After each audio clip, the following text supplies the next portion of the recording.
The new farm compound had been dealt with. The race to Tembue was on.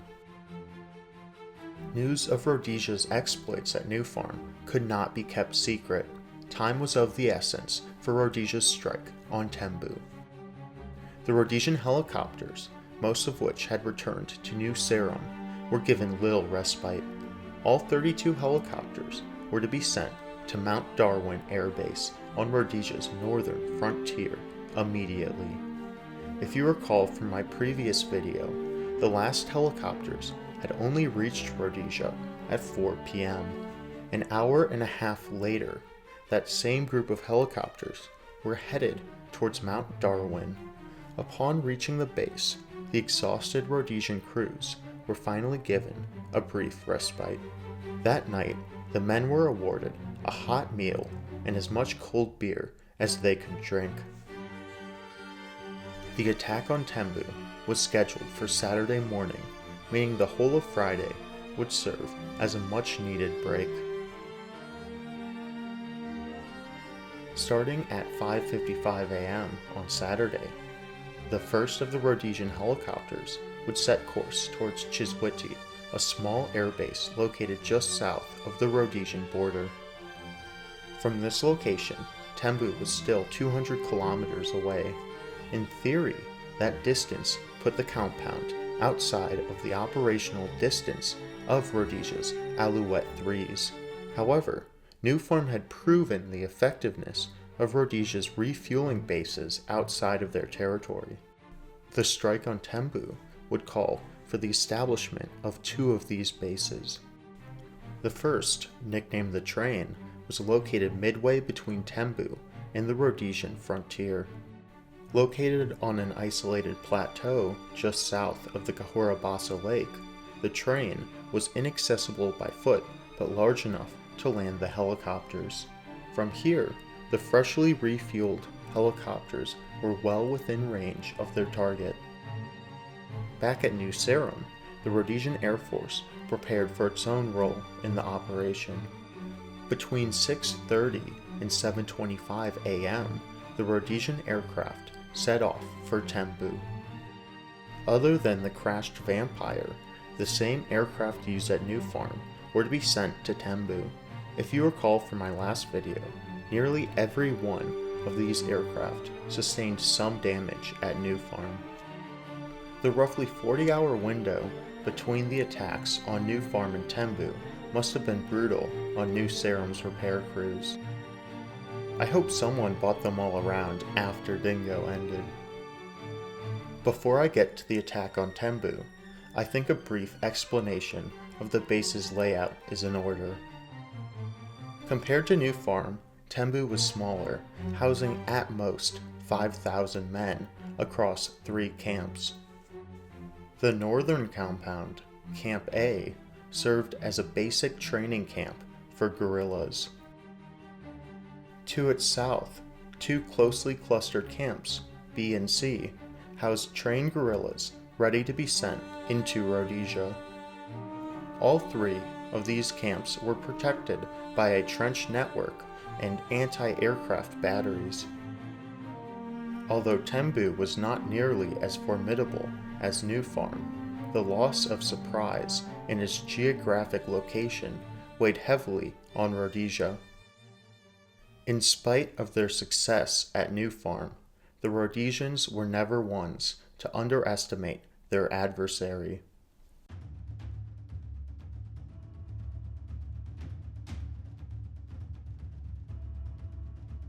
The morning of the 26th was a miserable one. Overcast skies promised little sunlight and eventual rainfall. Unfortunately for the personnel at Tembue, the overcast skies would deliver something much worse than rain. At 8 a.m. precisely, 9 hunters were spotted over Tembue. In 3-man formations, the fighters descended upon Tembue's 3 camps. The aircraft dropped flechette anti-personnel bombs on the camp's respective parade grounds, releasing thousands of small metal shards. the bombs inflicted terrible wounds upon the human body. To minimize international outrage, the Rhodesians chose not to deploy these bombs at New Farm. Unfortunately for the men and women at Tembue, the compound was too small and remote for the same considerations to apply. Those soldiers caught in the bomb's radius were met with a particularly gruesome end. Moments after the first strike, ZANLA's personnel at Camp C were graced with the terrifying sight of 4 Canberra bombers. The camp and its surroundings were met with a hail of cluster bombs. Housing the most experienced combatants, Camp C was Tembue's highest priority target. It was the logical location for the bombers' first strike. After these initial strikes, the 3 hunter squadrons commenced the familiar task of targeting anti-aircraft batteries. Fortunately for the Rhodesians, Tembue's defenses were not nearly as comprehensive as those of New Farm.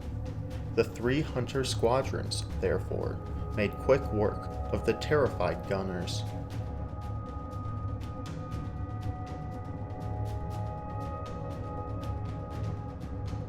Once again, the outdated vampire fighters were tasked with mopping up any further resistance at the recruit camp. Thanks to the initial strike by one of the hunter squadrons, the vampires would have a far easier task ahead of them. Throughout the day, the vampires would be met with minimal resistance. The disaster at New Farm's recruit camp would not be repeated. Back at the area of Camps B and C, the hunter squadrons had neutralized most of the anti-air batteries. Just 4 minutes after the operation had commenced, the Rhodesians were able to send in K-car gunships. The gunners unleashed a torrent of heavy fire upon the structures and people below them. The role of the K-cars was simple: to keep all enemy eyes on them. Their destructive entrance masked the flight of the 6 vulnerable Dakotas. From 3 different angles, the Dakotas dropped Rhodesian paratroopers around Camps B and C. Unlike New Farm, the attack on Tembue did not involve any heli-borne commandos. The assault upon and sweeping of Camps B and C would be the sole responsibility of the 148 paratroopers. When the commandos landed, they were met with significantly fewer retreating ZANLA soldiers compared to New Farm. As the commandos reorganized after landing, they were met with similarly trivial gunfire. By 8:25, just 25 minutes after the operation had commenced, the Rhodesians were ordered to begin their assault upon the base. The web of ZANLA trenches, which had been so difficult to assault at New Farm, were found almost abandoned. As the soldiers tightened the encirclement, they found only isolated pockets of ZANLA resistance. Within just 2 hours of the first strike, the Rhodesians were ready to search the 2 encircled camps. What they found confirmed the worst of their fears. The parade grounds, which were supposed to be littered with enemy corpses, were nearly empty.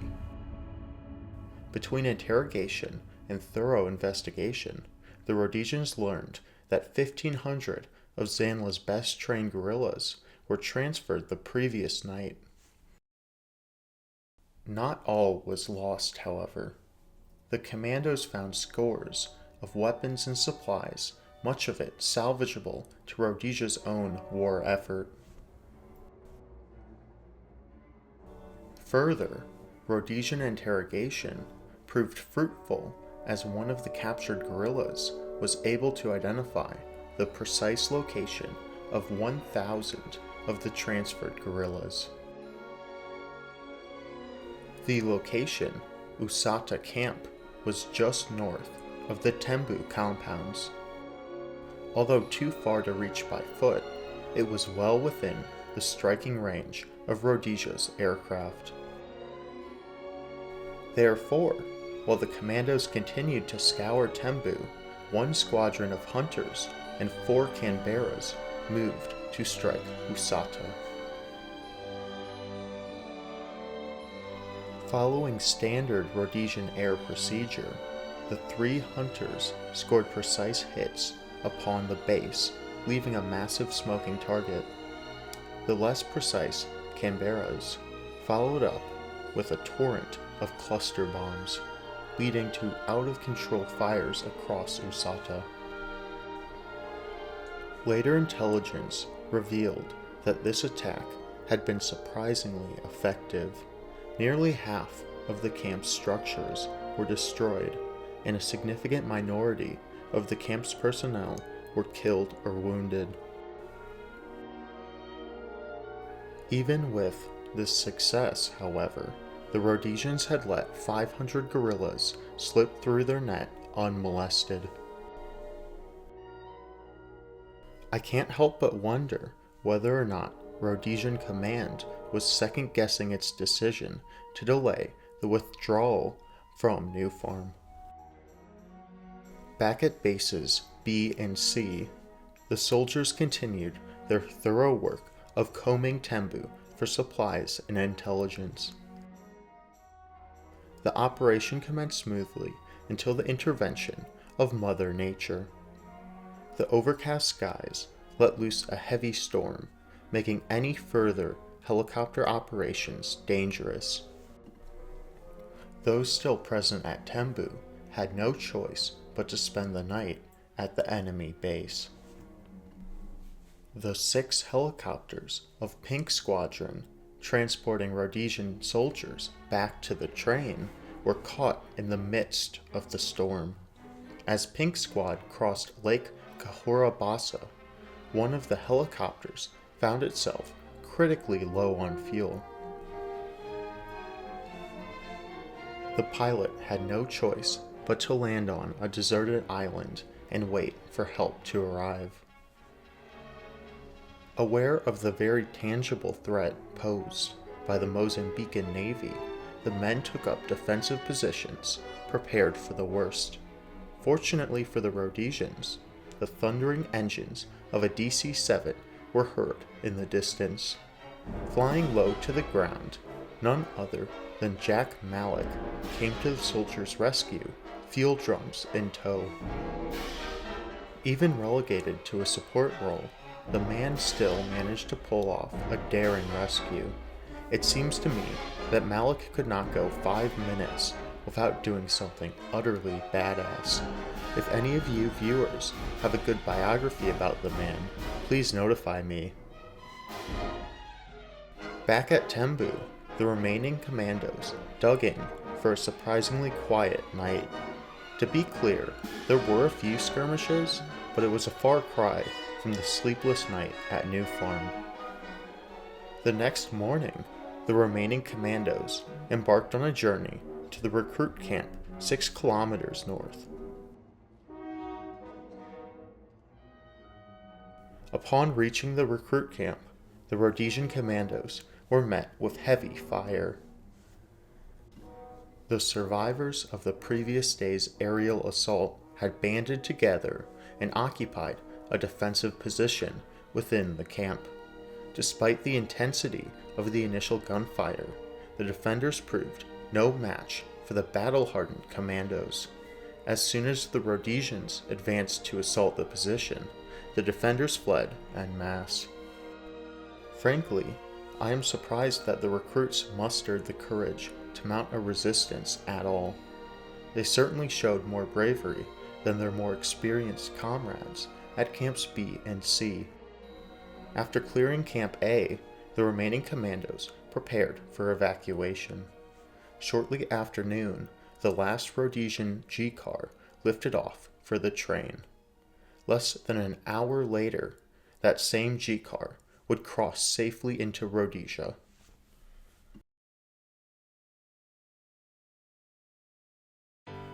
Operation Dingo officially ended on Sunday, the 27th, at 12:55 p.m.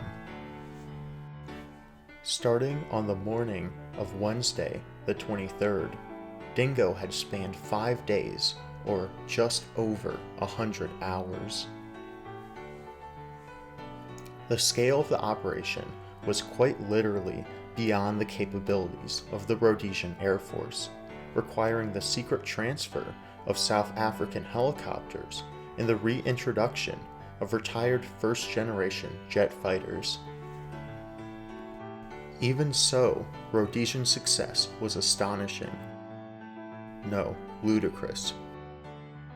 All told, the Rhodesians sustained 10 casualties, including 2 fatalities.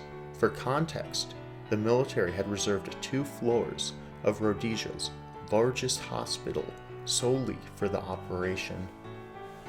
Needless to say, no one expected so few men to return home on a stretcher. Unfortunately for ZANLA emerged from Dingo far less favorably. Although initial Rhodesian estimates placed enemy fatalities at 1,200, this number is almost definitely too low. A later estimate, made by Dr. J.R.T. Wood, concluded no fewer than 6,000 men and women were killed or severely injured at the 2 compounds. Frankly, we will probably never know exactly how many people died between the 23rd and the 27th of November. Just know, ZANLA's effective fighting force was cut down by 20 to 30% over the course of the 5 days. Beyond concrete facts and figures, Dingo's legacy is unsurprisingly contested. Amongst Rhodesians, Dingo was a decisive battle for the fate of the Rhodesian state. Even after the Lancaster House Agreement, Dingo was seen as key to the concessions made for the country's white minority. For many Zimbabweans, the events of Operation Dingo have been immortalized as the Tembué and Tembue massacres. Today, a monument in Tembué commemorates the fallen as heroes in the liberation struggle. Their names are printed as a testament to their sacrifice in the struggle to liberate Zimbabwe.